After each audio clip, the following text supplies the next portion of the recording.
So let me introduce you guys to one of my favorite putting drills. I call this 3-4-5 drill. I use it with my players all the time, even guys on tour.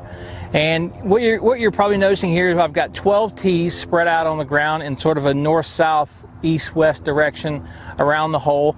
I've got them at distances of 3 feet, 4 feet, and 5 feet. I think this drill is critical, and it's a building block or a staple of every one of my players because their understanding of strokes gained putting.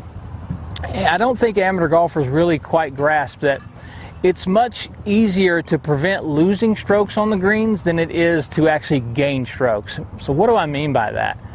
If you can basically eliminate 3 putts and you can have a solid putting performance inside of 5 feet, it's going to be very difficult for you to lose strokes gained on the green.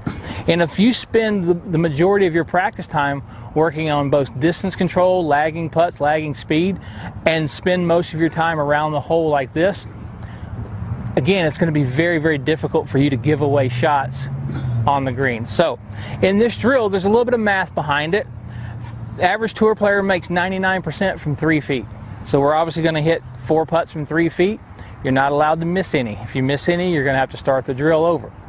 When we get to the 4-footers and the 5-footers, the average tour player makes about 85% of their putts from inside of 5 feet. That number is a little bit misleading because they're oftentimes just kind of got tap-ins in there, and it's the total amount of putts inside of 5 feet. But if we just use some simple math, that basically means you need to make 7 out of 8 from the 4 and 5 foot range. So again, in this drill, no misses in the 3-footers, and on the 4-footers and 5-footers, we're only allowed to miss 1 or we have to start the drill over. Let's give it a shot and see how we do.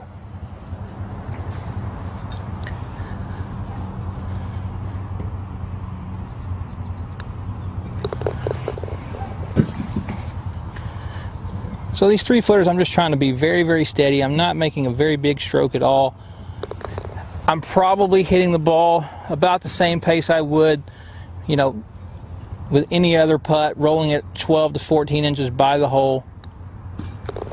Again, the make percentage on this, this range is so high that we shouldn't have very many misses, and if we do, it's probably because the ball hit a bump or we made a really, really bad stroke. So again, I'd remove the balls, I'd go back to 4 feet, I'd do that round there. Again, we're in the 4 and 5 foot section, we're only allowed to miss 1 putt. If you can spend the majority of your practice time, which I know you have a limited amount, around the hole inside of 5 feet and get really solid from here, I know it's going to lead to lower scores for you guys.